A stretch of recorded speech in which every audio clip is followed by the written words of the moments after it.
Your phones are ready. They're working. Check, check, check, check, check. I would sweat in an igloo. I really would. I run so hot. I don't know. Would you I don't really? know why I picked here to live. I'm like, Well, what was I thinking? I can't imagine if you'd be having hot flashes. Oh gosh, yeah, no. More questions than All right. Okay. How do you say your last name? Christie. Okay. That's what I thought, but I don't want to. It's hard. I have to stop myself because I'll say Nick Christie as one. I have to stop in between. So yeah. Yeah. Unless I say my full name. Yeah. So. Yeah, my name gets butchered quite a bit, so I always ask just in case, even though I know what it's. Yeah. It's fair. All right. Let's do this. Let's do this. Joining me today is Nick Christie. I don't know what we're about to find out, but I'm sure it's going to be good. So let's get started.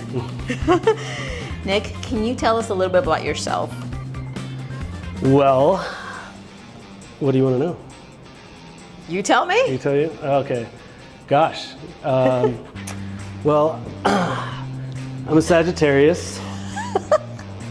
Definitely a sucker for a good rom-com. Nice. Don't really like raisins all that much. I have a wife and 2 boys. I have 2 companies that okay, this is uncomfortable. That's not gonna work. Yeah, I have 2 companies that I run here in the Phoenix area with some partners. What are the companies? Neverland Country Club and FCS Studios. Okay. Design studio. Okay. So, yeah, 42 years old, Midwest boy. Where? Came out here to go to school and never came back, or never went back. Michigan is where I'm originally from, so, yeah. Nice. Yeah. When did you move here? 2001. I came here to go to a little art school next to ASU. Got into a couple, actually prestigious art schools around the country, and I came out here to visit and saw the girls, yeah, all the ASU girls. I was like, I think I could go to school around here. It's terrible. Can't wait for people to listen to this. All right. All right. You ready for the questions? Shoot, what do you got? Okay. Who has been the most influential person in your life? Okay. Gosh, I don't know if there was one single person. I could definitely say my dad, my mom, my parents for sure. I could say my wife, very much so. Yeah, I think as a whole, my family, my kids, my parents kind of shaped me to who I am. So I would say, I don't know that there's a single person that has been that significant. Everybody as a whole has helped me out. It takes a village. Right? It really does. So. So true. Yes. What's a trip or adventure that completely changed your perspective? Having kids. Yeah. Yeah, having kids. You don't realize, your priorities shift, when you're responsible for somebody else. Oh, absolutely. So I would say, that would be, that's a trip, right? It changes everything. It is a trip. It is a trip. Absolutely. If you could instantly be great at any hobby or skill, what would it be? Oh, guitar, for sure. You play guitar? I self-taught, if you will, so I can kind of noodle around. But I just, oh my gosh, being in I do a lot of, I'm in a creative industry. So with the design studio, and I do all the creative and design for the apparel company. Music and is just another form of creativity to and so I've always been fascinated with music in everything from electronic music and percussion and so on and so forth. So grew up, there was always a guitar in the house. My dad was self-taught, and so I started to kind of figure it out. And I have probably 15 guitars in my house, and really they're all all the strings are bad, and I used to call it my smoke break. I used to if I needed a break or just kind of another outlet, I used to kind of noodle around. But if I could instantly, if I won the lottery, I'd probably start taking music lessons, and it'd be really cool to know what I'm actually doing, because I get the sounds and stuff, but yeah, I don't. Would you ever want to play in a band? Ooh, that would be, I've joked and said that would be my retirement. That it would be so cool to, in some dive bar, who knows where, and, not even playing for the money, just something, maybe playing for a bar tab or something like that. Yeah, there you go. Noodle around and play some fun cover songs and, be a little bit of a good accent to someone's evening, being in the background. I can see you in Prescott playing in a little dive bar. There we go, yeah, there we go, something like that, yeah, there we go.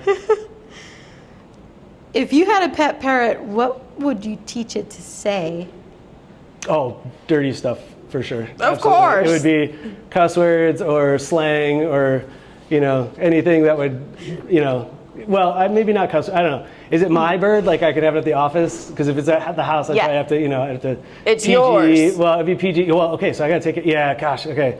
I'm changing my answer. Yeah, it would have to be, I'd do some slang and some silly phrases, something that would be a little bit more kid appropriate, because I know they would instantly egg the parrot on to say it, keep repeating it and stuff. So, yeah, okay. Definitely, I'd have to make it, you definitely have some silly phrases and stuff.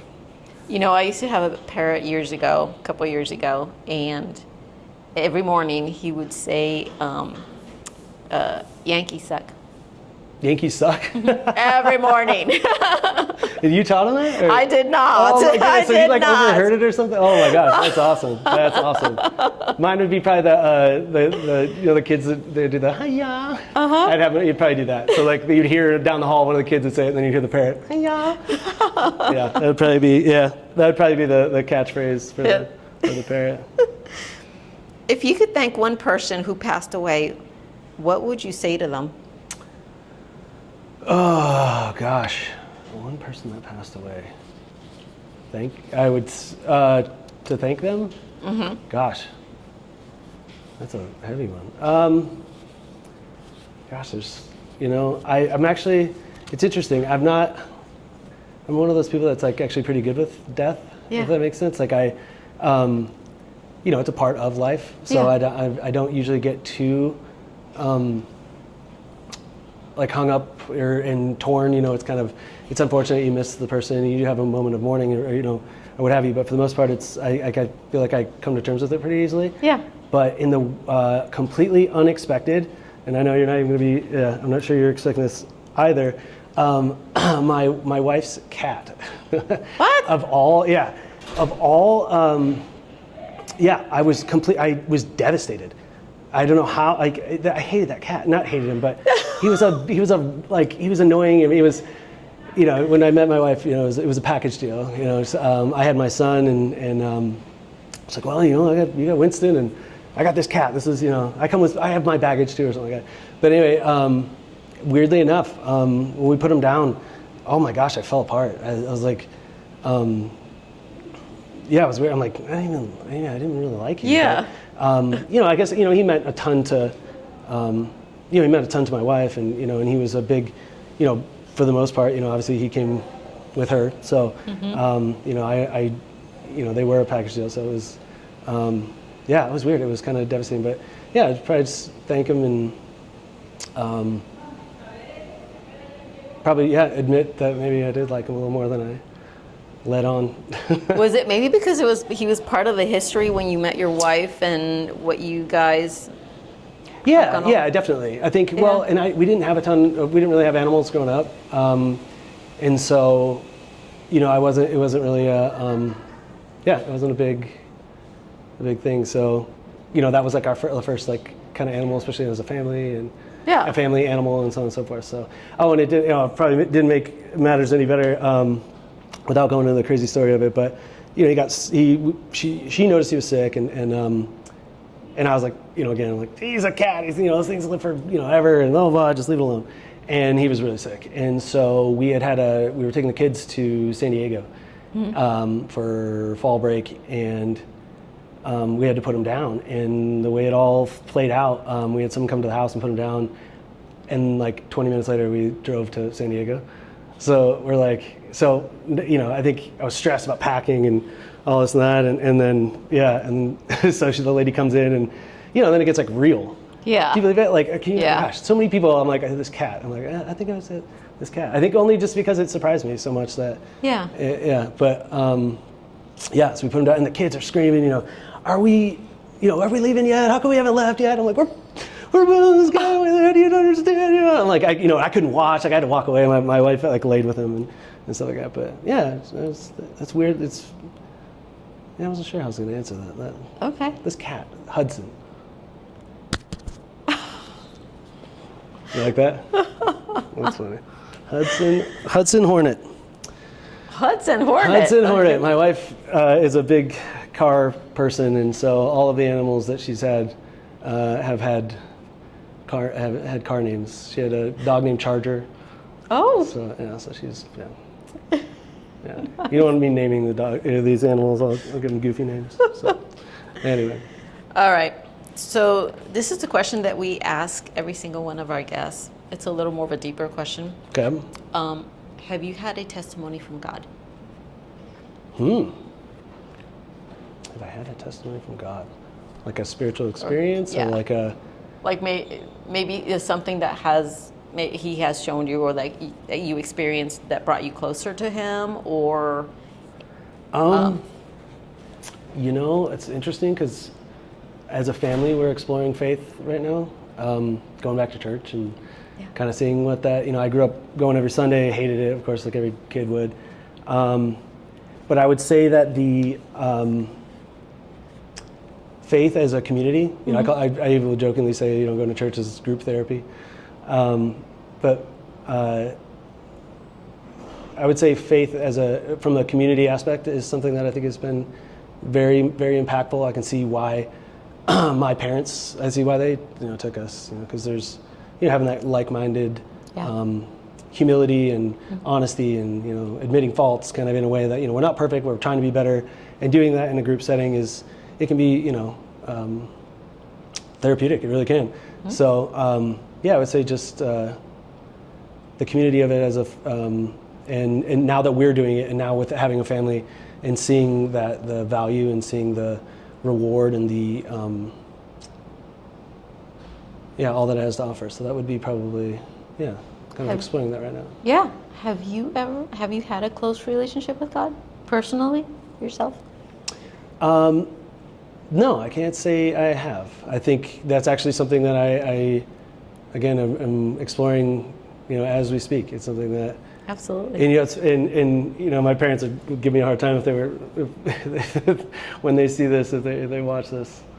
They'd be like, we taught you right, because it's the first thing, of course you move out of the house and like, Sundays are wide open now. It's football Sunday. Yeah.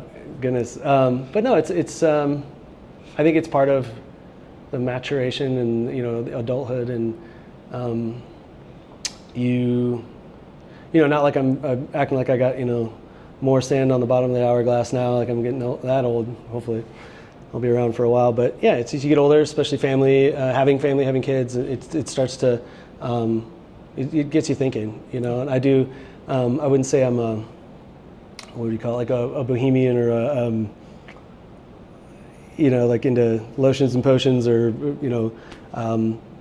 rock, like people that collect the rocks, rock energy, whatever. I don't do, or holistic, but I've always been fascinated with all that stuff. As again, probably why when it comes to like death and things, it's just, it seems like there's way more, and that there is to not just this glimpse that we are of this life. Is there more lives? Is there afterlife? All that fun stuff. So, it's a huge curiosity, I think, of mine. Mm-hmm. There's a lot of entertainment in it. I think, like I watch a lot of Ancient Aliens, love that stuff. But they, and there's all these, as we look back, all these gods, the multiple gods that existed. There's a ton of similarities, obviously, in the stories and in the impact that they're believed to have had on certain, in certain times of life or mankind in general. So, I'm on the journey right now, I guess. I don't know. Couldn't tell you where I'm at, but I'm on the ride. Awesome. Is that good? Yeah, that is awesome. I'll take it. I'm going to take it. If you could only subscribe to one YouTube channel for the rest of your life, which one would you choose? Gosh, I feel like if you asked me in a couple months and you had more videos, I would give you a plug and be like, I'd follow yours. Not that I wouldn't, but it would probably have to be something music, I would think. Yeah. Something with music, something that, that was whether it was new artists or if it was shuffling playlists or different genres, or like maybe a DJ that's mixing different genre, like just kind of like a long mix of a certain genre, something that I can groove out to. It's kind of like that question, if you were stuck on an island and you could have like one album, what would it be? That'd be a really tough one. Yeah. So that'd be a really tough one. I don't think I can answer that one. Nice. It's not on the list, is it? Is it on the cards? Now it's going to be in the cards? Yeah, it is. That's funny. That's funny. Okay, so here's 3 quick ones. Okay. Coffee or tea? Coffee. Beach vacation or mountain?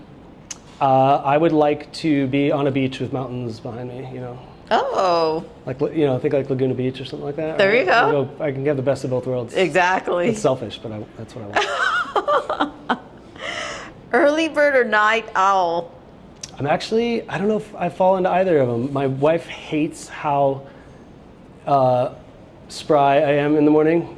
Uh-huh. She's a little slow. She needs her coffee before, before she even wants to talk, if she can avoid it. Mm-hmm. Whereas I'm just, up and at 'em. I'm not a big, I don't know. I can be up at night. I'm not a good sleeper. So my mind races a lot. I've my thoughts and so on and so forth. So like I can fall asleep really quickly. Yeah. But then if I wake up for anything, to roll over, use the restroom, gotta go drink a water. Yep. I'm up. I'm like, shoot, I should have. Like I'm already thinking about the next day, thinking about this, Yeah. and that. So I don't know I guess I would go with early bird. That was supposed to be a quick fire, but yeah, early bird I think is what I'd have to lean on. Yeah. Final answer. What has been your biggest blessing? My biggest blessing. Gosh, I have a lot of them. A lot of great things that I've worked really hard for. So I definitely wouldn't account it to luck. I would say my kids. Sure. For sure. Definitely. I think where I work a little harder than I think I would. Before them, I was doing fine. I had a great career and good job and friends and all that fun stuff. And now I'm like, can't do that. I got soccer. I got baseball. I got football. I got, Mm-hmm. Yep. Yeah, or we're doing something together. We're going on vacation. So yeah, my kids. Yeah, they're a blessing. Yeah. I think you gotta enjoy them while they're sleeping. That's what my parents always told me. Well, they're getting on your nerves. Go watch them sleep. And then you're like, oh, they're pretty cute.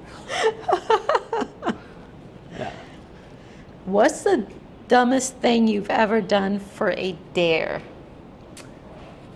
Freshman year of high school, my Spanish teacher had a big fish tank. Oh. And I was I was always not a class clown, but I was, all my report cards, he could try harder. He could talk less. He could. Oh, I can see that. I was, you could, if he applied himself more, which is just really what it came down to is I just needed to find what I was passionate about, because I'll tell you, I work my butt off with what I do now, and it's worth it. But so I wouldn't even call it a dare. Buddy and I were egging each other on and just goofing off, and we were constantly getting in trouble in that class. And I couldn't even tell you how one thing led to another, and we kind of had the stage, if you will, and him and I just, I don't even know how I got that fish so fast, but him and I grabbed this little goldfish and Ate it? ate it. Just not even. What? Yeah, it was a silly. It wasn't. Yeah, it's so funny. It wasn't even like it was. Oh man, I was a hooligan in that class. Oh my gosh. Yeah, that was a fun time. That teacher, poor lady. Oh my gosh. I hope she's still. She might be retired, but I don't know. Gosh, I owe her a big apology and a hug and a thank you, because oh my gosh, I made her life a living hell. And the other Spanish teacher in my school was, oh my gosh, she was notorious for being just the meanest lady, meanest. And so of course, I had to take 2 years of Spanish. So I remember, was it Miss Heronic? I think. She said, "Oh yeah, I put you in the other class. Like I made sure you're not coming back to my class this next year." And I was like, "Why not? I thought it was so much fun. Like just why? You don't have any more fish left, And I got this really strict Miss Sokolov. Oh. But I used to used my charm. I used to get her like school dances and stuff like that. Like the week of, they would give out these. It was like $1 at lunch. They would have these little flowers. I'm trying to think of the name of the flower. And I would always get her one and write her a note. And just, I was like, you know what? I'm gonna crack that little shell. I don't know what your deal is. She was so mean. She was just strict and stern, and it's like but I got her to smile a couple times. So. Wow. So I learned my lesson, and she didn't have any fish too, so there was only so much trouble I could get in that classroom. So. Okay. That's funny. Wow, I can't believe that jumped out as quickly as it did. I'm like, well, yeah, I've done some dumb things. I used to, like we were, in the good old days. Oh my gosh, I thought I was, invincible. I've done some crazy things, but that jumps out. So you probably do have a lot of teachers to apologize to. Yeah, exactly. I'd like to. No, for the most part, again, it was all in good fun. I wasn't mean or disrespectful. I hope. If I was, I would apologize for sure. It's just being a goofball, It's being a kid, being a teenage boy, Sure. So. Yeah. Well, Nick, thank you so much for this interview, taking your time to be here with me. Thank you. Can you give me a 30-second commercial of your business and how people can contact you? 30-second commercial. Well, so it is fcs.studio is my website. We specialize in branding, brand extension, and overall visual communication. We have got a lot of restaurant clients currently, so we do a lot of everything from the ground up, helping them name the restaurant, the logos, menus, the food photography, did I say websites? I mean, really the entire vision. We try to help create that brand. Brands by definition are a sensory. It's an experience that's evoked, and so we try to do that. We're pretty passionate about the work that we do. I think we do great work, but we really invest ourselves in our clients. We want to work with clients that want to work with us, and that really recognize and believe that design and visual communication is critical to the success of their companies. That it is that first impression that your customer or your clientele has. So, it's awesome. I'm super lucky. I don't try not to dumb it down and say I draw pictures for a living, but in a way I do, and it is so crazy to make a living doing it, and I love it and wouldn't trade it for the world. And so I gotta make sure I'm good at it, and I provide a good service. So yeah. Again, fcs.studio. You can check out our work, and our social media and all that fun stuff is on there. And it'd be cool to do some more creative work with potential new clients. Perfect. Well, thank you so much. Thank you. And stay tuned for the next one. All right.